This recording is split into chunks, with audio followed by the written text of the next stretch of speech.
¿qué tal? Les saludo, soy Francisco Rodríguez. Como siempre, me da muchísimo gusto darle la bienvenida a este espacio de comunicación. Y comunicación es eso, que usted también nos diga, nos hable, se comunique aquí abajo. Aquí abajo está la línea para que usted establezca el contacto con nosotros y haya eso que los teóricos llaman retroalimentación. Muchas cosas han pasado durante los últimos días en nuestro país. Está, creo que sobresaliendo el tema de la relación México-Estados Unidos. Las declaraciones que hiciera el señor Donald Trump el sábado 7 de marzo en Doral, Florida, con respecto a que México es el epicentro del crimen organizado en el mundo occidental.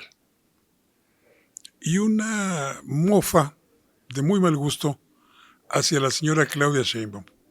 Creo que quienes podremos criticarla somos los mexicanos. Lo que es inadmisible es que lo haga un mandatario extranjero. Para platicar de este y otros temas, hoy nos vuelve a acompañar Fernando Pescador Guzmán. Usted lo conoce, es un experto en el análisis político, en la prospectiva política también, y se ha especializado en temas de seguridad nacional. Fernando, bienvenido, muy buenos días. Gracias, Paco Rodríguez, aquí en MXN Televisión, como siempre, pues un gusto y en estos temas tan importantes. Hablamos de la cuestión esta de México como epicentro del crimen organizado en una reunión a la que México no fue invitado. Así es, el presidente Donald Trump calificó a México como el epicentro de la violencia criminal en el hemisferio occidental. O sea, Y todo el hemisferio. de Alaska a Tierra del Fuego. ¿En qué contexto hizo esta declaración? Precisamente en la reunión del Comando Sur de Defensa de Estados Unidos, y que algunos medios, algunos analistas cuestionaban por qué México no fue invitado a este foro, y bueno, hicieron una serie de interpretaciones erróneas a mi juicio. México no pertenece al Comando Sur, pertenece al Comando Norte, que el Comando Norte es Estados Unidos, Canadá, México, Puerto Rico, las Bahamas y curiosamente Groenlandia también. Entonces México no tenía en estricto derecho que estar haciendo en esa mesa. Ahora pasemos a lo que comentas, y vale la pena hacer una acotación.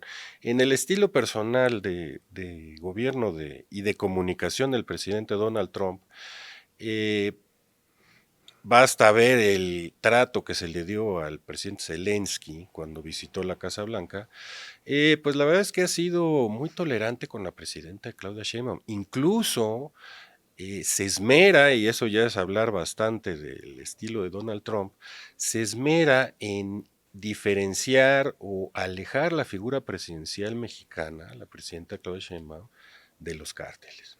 Cuando le dice que es una mujer elegante, Claro, agradable, sí, con voz bonita. exacto. Digo, eso en Trump no es poca cosa.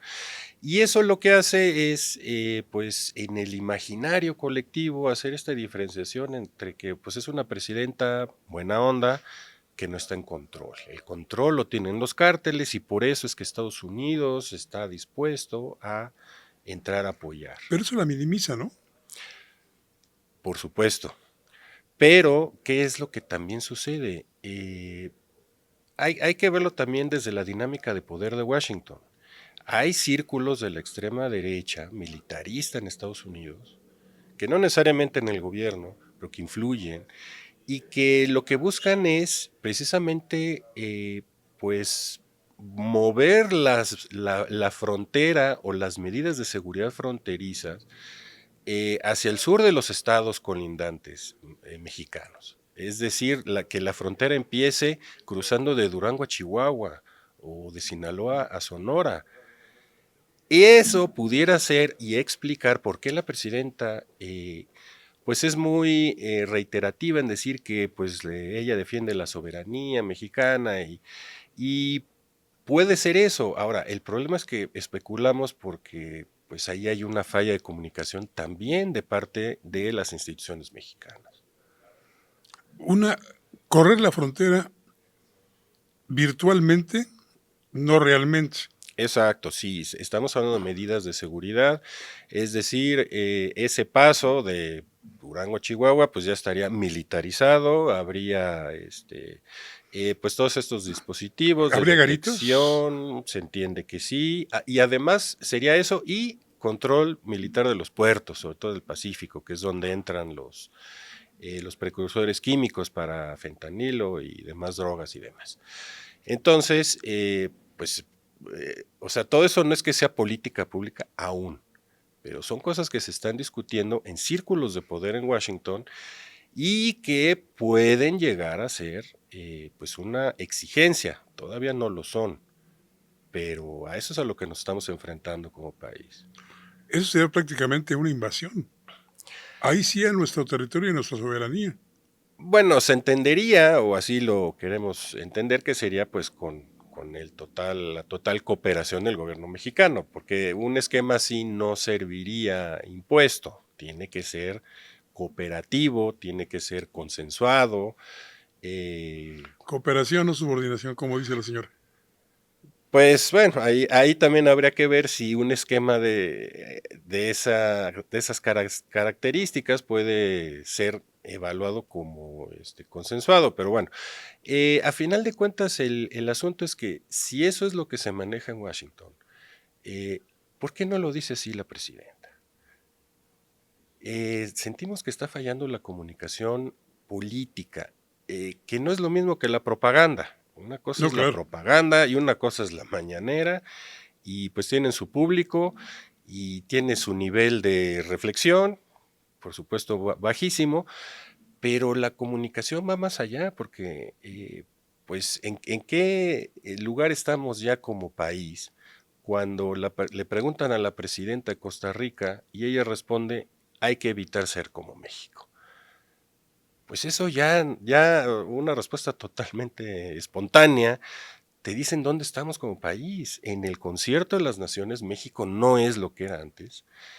Y creo que eso tiene que tener una reflexión por parte del poder institucional en México. Yo recuerdo que en la época de la presidencia de don José López Portillo, salías al exterior y te identificaban como mexicano y te decían que si eras oiler o petrolero, dependiendo del país donde estuvieras.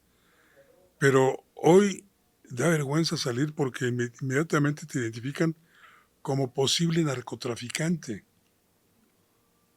Así es. La verdad es que mucha gente, conocidos incluso, han sufrido este tipo de vejaciones, discriminaciones incluso en algún restaurante porque como son mexicanos no vayan a contaminar a los demás comensales. Pues sí, son cuestiones desafortunadas y que no nada más es una cosa de Estados Unidos. Comienza a ser en Europa. Incluso un jefe de la policía en Francia hace unos 2 años calificó de mexicanización la dinámica criminal en Francia. Sí, ¿A qué se refería? Pues que había armas de alto poder, violencia extrema, o sea, todo aquello que ya fue en nos... Marsella, si no mal recuerdo. Exactamente, en Marsella justo, Sí, punto de entrada de drogas que vienen procedentes de sobre todo África. de vía África, pero que se producen en Sudamérica. Pero aquí hay que entender algo, los dueños de esta logística global son los cárteles mexicanos. Los productores de cocaína siguen siendo los mismos, Perú, Ecuador, Colombia, porque la planta se da ahí, es una planta andina y que no se da en ningún lado, entonces ahí. Pero los encargados de llevarla a todo el mundo son los cárteles mexicanos. Y por eso cuando el presidente Trump califica de epicentro de la violencia criminal a nuestro país, no le está faltando tanto a la razón. Ahorita, precisamente en Ecuador, hay una crisis severa de seguridad. En primera, porque hay dos, digamos, bandas rivales, una que obedece a los intereses del extinto cártel de Sinaloa y otra precisamente al cártel Jalisco Nueva Generación. ¿Extinto el cártel de Sinaloa, tú crees? Eh, Pues comunidad sí, porque pues, ya no operan a la par. Ujú. Lo curioso es que una de las facciones de Sinaloa pues, se alía con el cártel Jalisco, pero por otro lado pues se están matando Sucedió en México también, ¿no? Se da también en el territorio nacional, en donde en unos lados cooperan y pues pasando el límite municipal son enemigos mortales. Entonces, pues son unas dinámicas extrañas. Hay información de que el CNJG, Cártel Jalisco Nueva Generación, hizo alianza con la facción de los Chapitos en Sinaloa, Así es correcto, para enfrentarse a la a la Malliza Malliza. o a la gente del Mayo Zambada. Pero bueno, esas dinámicas luego no son tan abiertamente así en otros lados. Entonces, y bueno, aquí también hay un problema que estamos viendo también de que las instituciones de seguridad mexicana están siempre un paso atrás. Y precisamente ahorita que comentas del cártel Jalisco Nueva Generación, pues está el operativo del Mencho, que bueno, pues ya se ha hablado mucho, pero creo que no se ha ahondado en un detalle interesante, que a los 2 días de la violencia, compañeros reporteros fueron a Tapala, entraron a la casa y pues buscando ahí entre las cosas, abriendo cajones, encontraron las narconóminas. Dices, a ver, pues, ¿quién no estaba eso resguardado por alguna autoridad? Fiscalía General, Fiscalía de Jalisco, alguien. Estaba abandonado. Y No, estaban y todo ese material ahí tirado, o sea. lo cual lo inhabilita para ser presentado en un posible juicio en contra de los posibles responsables. Pues habría que ver ahí el detalle judicial, pero bueno, por lo Por, pronto, por lo pronto, yo pensaría que fue intencional dejar la puerta abierta y permitir el acceso. ahí también hay que hacer notar que, bueno, la propia fiscal general Ernestina Godoy, pues ha hecho precisamente movimiento de delegados, ¿no? De la Fiscalía General. Y bueno, pues se ve que, pues no, precisamente por alta eficiencia, ¿no? Pero lo que las narconóminas nos dejan ver es pues el nivel de colusión a todos los niveles, porque hay policías estatales, municipales, y bueno, en lugar de salir a decir vamos a investigar, pues es no, es que le tienen envidia aquí a mi oficial, a mi encargado de seguridad. Dices, ok. Hay guardias nacionales y Y seguramente hay lo que llamamos narcopolíticos. pues esa es la cosa, porque de lo que yo entendí de los reportajes, pues solo fueron unas cuantas hojas que a las que tuvieron acceso, vaya a saber cuántas más, digamos, estaban bajo llave, porque estas pues estaban así como que Estaban sueltas a la vista, pues literalmente a la mano. Habría que verlas verdaderamente sensibles, esas donde estaban guardadas. Entonces, pues ahí todo eso alimenta este discurso norteamericano de, de ineficiencia institucional en México, de colusiones políticas. Entonces es poco con lo que se puede defender la presidenta Sheinbaum ante este alud de realidad. O sea. Quizá con la cabeza fría. Vamos a hacer una pequeña pausa, si nos permite. Enseguida volvemos.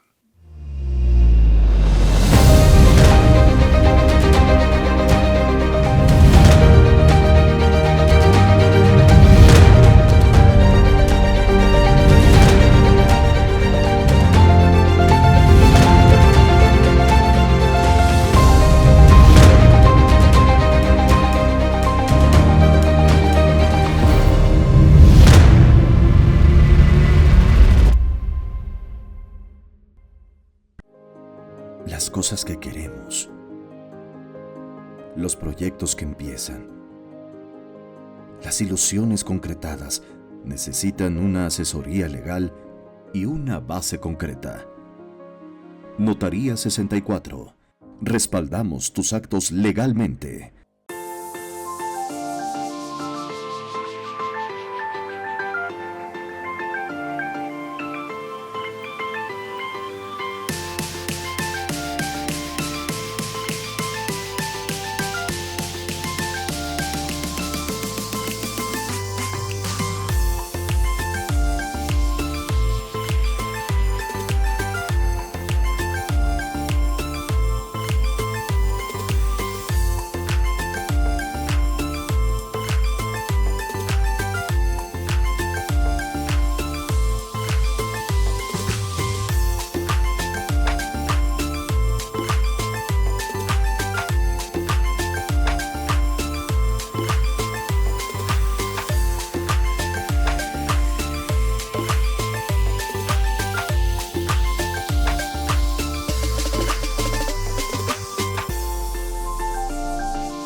Ver tus programas favoritos de MXN Televisión en tu laptop o computadora es muy fácil.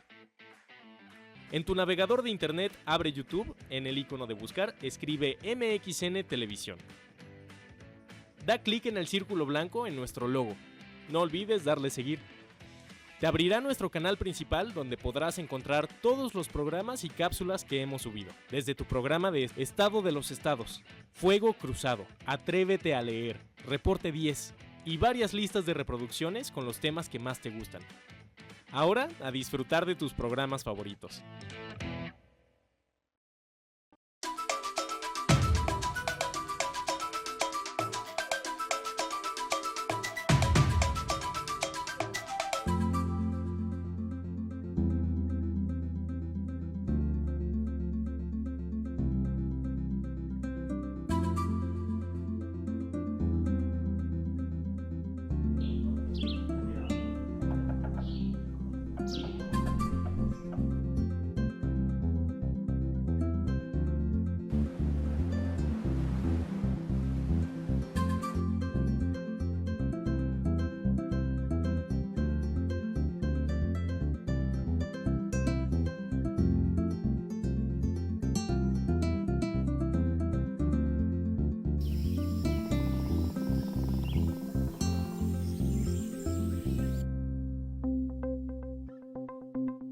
Quintana Roo vive.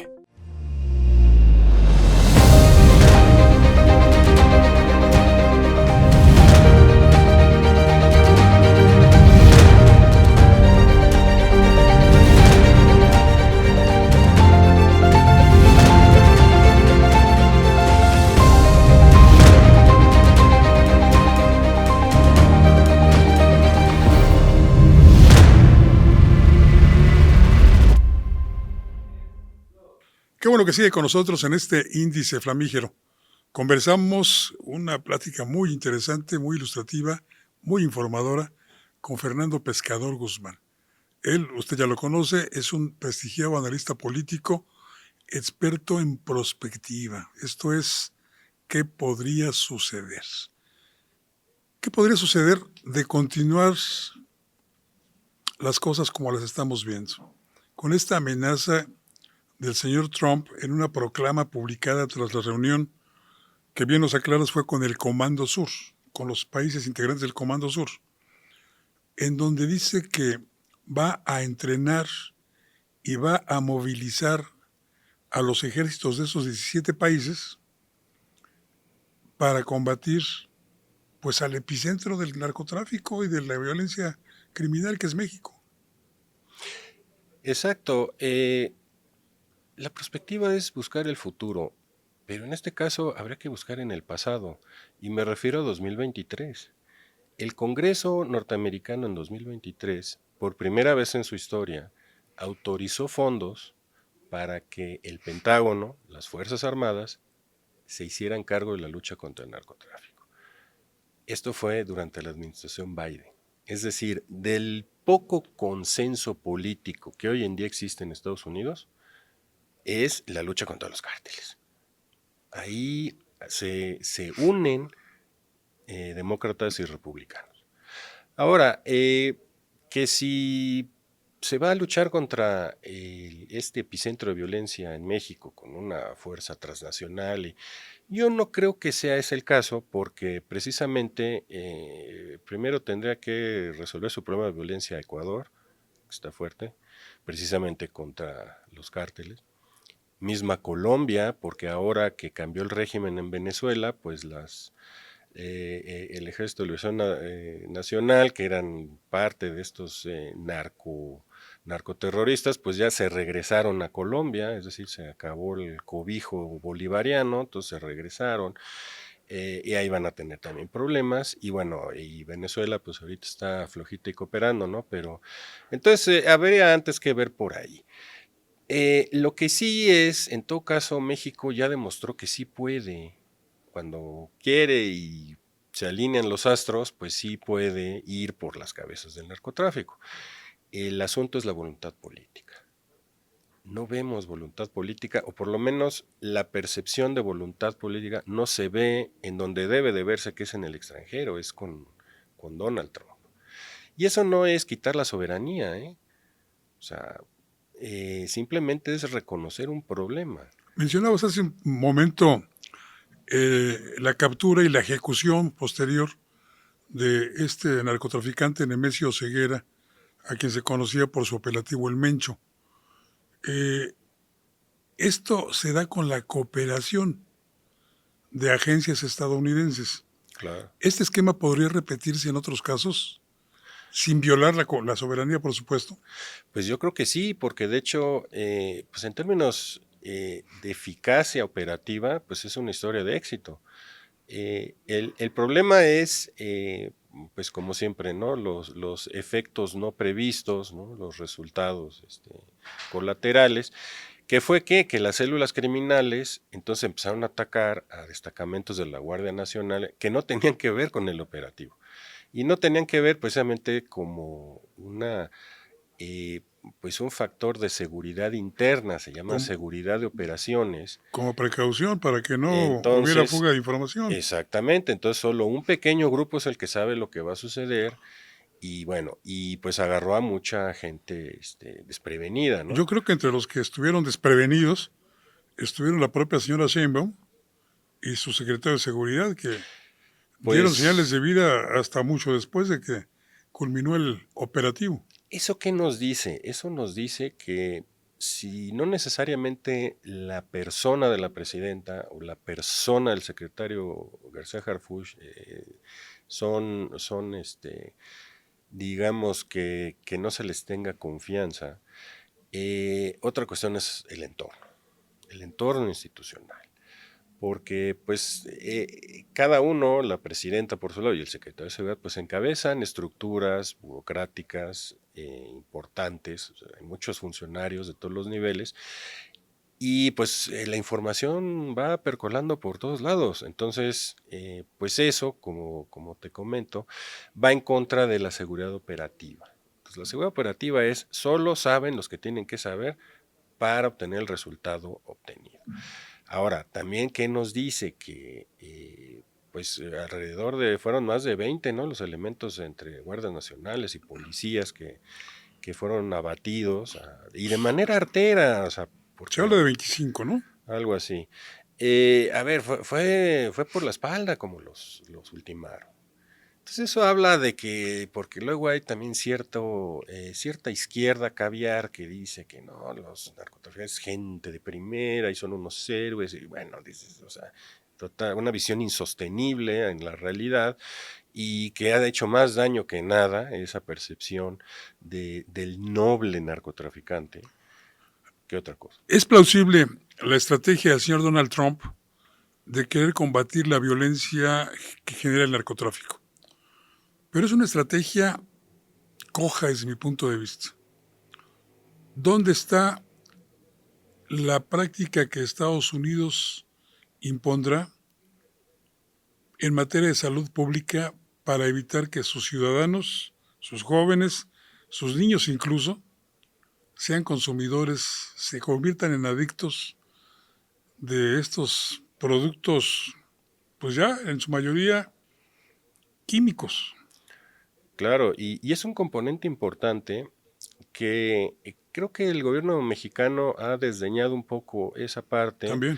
para concentrarse en pues frenar el flujo de armas que viene de Estados Unidos, que no es exclusivo de Estados Unidos, pero en un 60, 70%, 80%, pues sí lo es, ¿no? En ese sentido, pues sí, Estados Unidos tiene problemas internos serios, pero pues a final de cuentas, ¿qué pasa? Pues sí hay drogadictos, hay narcotraficantes en Estados Unidos, pues claro que los hay. Y no solo en las ciudades, también en el campo. Ya el uso del fentanilo es desde los departamentos de lujo de Manhattan hasta las granjas de Nebraska, se consume de todo. Entonces el problema es real, el problema es serio y ahí está. ¿Cuál es la diferencia con México? Quien vende la droga no pone en entredicho al gobierno en Estados Unidos. Y en México sí. Es una diferencia cualitativa importante. Muy importante. Que también habla hacia la soberanía, pues Podemos ser soberanos sin que nos diga qué hacer Estados Unidos, pero también seremos soberanos en la medida en que gente como el Mencho no nos diga qué hacer, con quién votar o cómo votar. También ahí eso no tenemos que ver, ahí también juega la soberanía, ahí tenemos tarea pendiente que hacer. Pues la tarea es gigante. Sí. Fernando, muchas gracias. Gracias por esta plática, que repito, ha sido muy orientadora y muy informativa. Gracias nuevamente. Gracias, Paco, y como siempre, usted que nos está viendo, pues sintonice aquí MXN Televisión para mucha información como esta. Gracias. Lo invito para que la próxima semana también nos acompañe en otro índice flamígero. Soy Francisco Rodríguez y como siempre le deseo que tenga buenas gracias y muchos días.